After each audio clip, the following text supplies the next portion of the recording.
Thrillers Maggi की तरह होते हैं, अपने आप में तो मजेदार होते ही हैं, लेकिन अगर आपको पहाड़ों पे मिल जाए तो और मजेदार हो जाते हैं। जैसे तुम्हारे घर में तुम्हारी बुआ अपने साथ कोई ना कोई कलेश लेकर आती हैं, वैसे थ्रिलर्स भी अपने साथ कोई ना कोई स्पॉइलर लेकर आते हैं। इसीलिए जनता चाहती है कि इससे पहले कि मजा किरकिराओ, साइड कर दो इसे। थ्रिलर जो होती है इंसान का कैरेक्टर भी एक्सपोज कर देती है। कुछ समझदार लोग होते हैं जो चीजों को छुपा के रखते हैं, और कुछ उल्लू के पट्टे होते हैं जो पिक्चर शुरू होने से पहले ही आपको बता देते हैं कि सुन भाई, गुप्त में काजोल ने मर्डर करा था।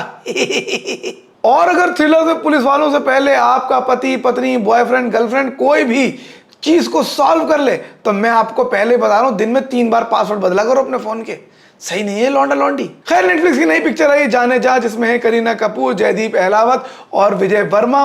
उसी पिक्चर को मैंने देखा कल रात में, और अगले 5 पॉइंट्स में मैं आप लोगों को बताऊंगा कि मुझे पिक्चर कैसी लगी और क्यों, बिकॉज आई एम जैन और मुझे सब आता है। Sujoy Ghosh and thrillers are a combination that we have totally enjoyed over the past few years. ऐसी ऐसी टेढ़ी कहानियां और कहानियां 2 लेकर वो आए हैं, और ऐसे ऐसे मजेदार बॉब बिस्वास जैसे कैरेक्टर्स उन्होंने दिए हैं कि जब हमने फाइनली सुना कि उनका नेटफ्लिक्स के साथ कोलैब फॉर कोलैब हो रहा है, तो भाई साहब एक्साइटमेंट स्काई रॉकेट हो गई। शायद यही वजह थी कि उस पिक्चर के ट्रेलर पे ही 50 मिलियन के आसपास व्यूज आए। करीना कपूर उससे जुड़ गई, जयदीप अहलावत जुड़ गए और विजय वर्मा जुड़ गए, जिससे कि इंटरनेट पर एक ऐसी कॉन्वर्सेशन चल गई कि भाई साहब ये पिक्चर तो देखनी ही देखनी है। काफी ज्यादा एक्साइटमेंट ऑर्गेनिकली इस पिक्चर के लिए बिल्ड हो गई। खैर, ये पिक्चर कैसी थी कैसी नहीं, वो सब मैं डिस्कस करता हूं आपसे। और सबसे पहले बात करते हैं पिक्चर की सबसे इंपॉर्टेंट चीज, यानी कि point number 1, the plot of the film. Film की कहानी सेट है कालिम्पोंग में। इससे पहले कि तुम ये सोचो कि पिक्चर नेपाल में काहे बना दी, अबे कालिम्पोंग दार्जिलिंग के पास इंडिया में ही है, वेस्ट बंगाल में। कहां जा रहे हो नेपाल? थोड़ी ज्योग्राफी पढ़ लिया करो, दिल्ली मुंबई के बाहर भी हिंदुस्तान है। एक सिंगल मदर है, ऑब्वियसली वो करीना कपूर है। जयदीप अहलावत को सिंगल मदर बनाते तो अच्छा थोड़ी लगता। Jaideep Ahlawat on the other hand बने एक मैथ्स टीचर, और भाई साहब मैथ्स से तो इतना खराब रिश्ता है, मैथ्स के सम्स देख के वैसे ही लगता है जैसे 2019 के वर्ल्ड कप सेमीफाइनल में धोनी का रन आउट देख के लगता है। Full PTSD situation. और तीसरे उनके साथी हैं एक जवान पुलिस ऑफिसर, यानी कि विजय वर्मा, और बैकड्रॉप में एक क्राइम, और उस क्राइम ने कैसे इन तीनों की जिंदगियों को आपस में उलझा दिया है, इसके ऊपर फिल्म की पूरी कहानी है। बिना स्पॉइलर दिए यही कंफर्म कर सकता हूं कि फिल्म के अंदर एक मर्डर होता है, और उस मर्डर का 5 W's and 1 H, यानी कि who, what, where, why, when, how, ये सब आपको पता नहीं है, और वही धीरे धीरे इस पिक्चर के अंदर अनफोल्ड होता है। एक क्लासिक से थ्रिलर का नैरेटिव बिल्ड हो जाता है, where each party is trying to outsmart the other. कौन एंड में जीतता है और कैसे, इसके ऊपर पूरी की पूरी कहानी है। प्लॉट एक Japanese novel the devotion of suspect x के ऊपर आधारित है, और स्ट्रेट फॉरवर्ड क्लासिक हूडनेट नैरेटिव बना देती है। वही पुराने ट्रोप्स हैं इस पिक्चर के अंदर। एक क्वेंट मिस्टी सा टाउन है, वहां पर 2-3 सस्पिशियस से कैरेक्टर हैं, एक ऑलमोस्ट परफेक्ट क्राइम है, और अब उसके इर्द गिर्द बाकी कहानी घूम रही है। लेकिन देखा जाए तो हर हूडनेट की यही कहानी होती है, इसमें नया क्या है? और इसके अलावा हूडनेट में कर भी क्या सकते हैं?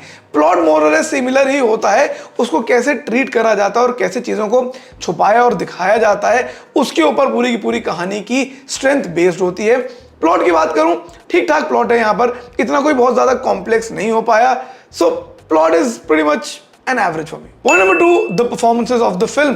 There's been a lot of talk about Kareena Kapoor and their pairing with these 2 very good actors from Bollywood. मैं खुद एक आंख बंद करके देख रहा था भाई साहब कि पता नहीं करीना कपूर कैसा परफॉर्म करेंगे और कैसा नहीं, लेकिन टू माय सरप्राइज भाई साहब करीना कपूर ने भी बहुत ही बढ़िया परफॉर्मेंस दी इस पिक्चर के अंदर। शाबाश। She never looks as the weak link here, और बराबर की टक्कर दी है परफॉर्मेंस में इन दोनों लौंडों को। विजय वर्मा की तो मैं पहले ही कई बार सिंपिंग कर चुका हूं। मुझे लगता है कि वो कैरेक्टर के अंदर एकदम रल मिल जाते हैं, that it is very hard to distinguish the actor and the character in whatever he has done here. लेकिन इस पिक्चर में ऐसा लगता है भाई साहब कि पहली बार ऊंट पहाड़ के नीचे आया है, बिकॉज कई सीन्स में, in fact majority of the scenes में, he was overshadowed by Jaideep Ahlawat and his presence. एक तो भाई साहब जयदीप अहलावत का कैरेक्टर इतना क्रेजी बनाया था, मुझे ऐसा मैथ्स का टीचर मिल जाता स्कूल में, मैं भाई साहब अगले दिन स्कूल छोड़ के नेपाल निकल लेता। अब यहाँ पे गाइस मैं एक बहुत बढ़िया रेसिस्ट जोक मार सकता था, फिर मैंने सोचा छोड़ो यार, I am better than that.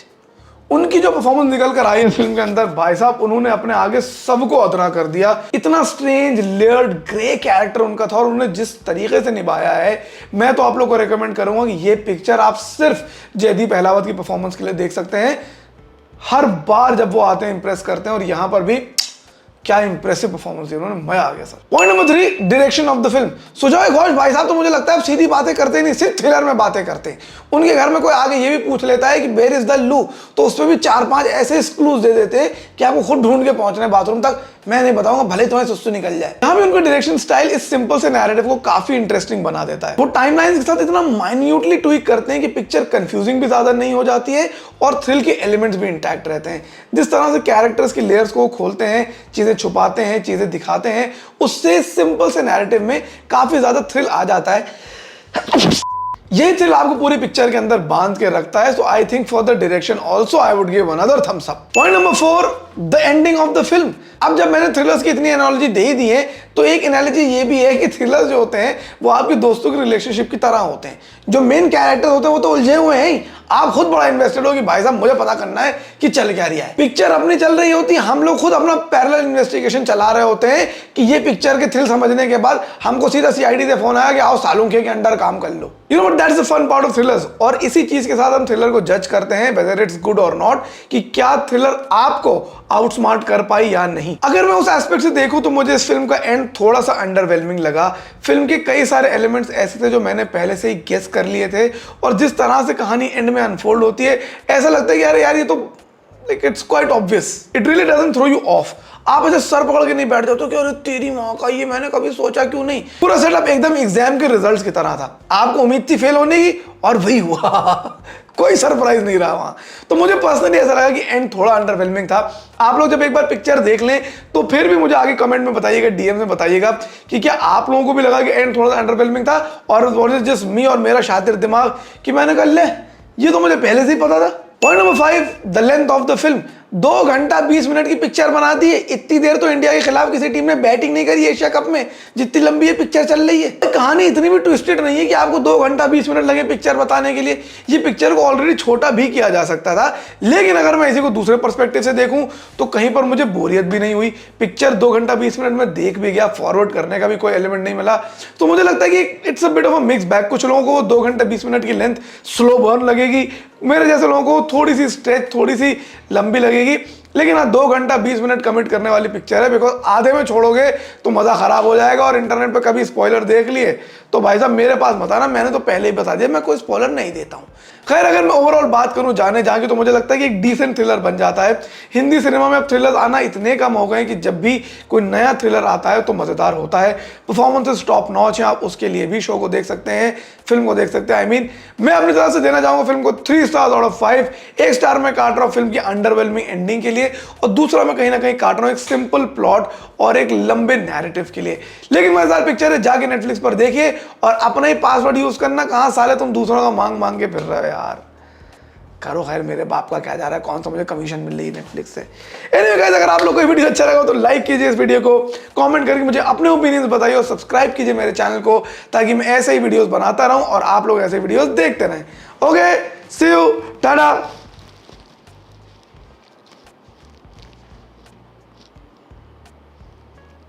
जाओगे, बिग बॉस चल रहा है यहाँ पे।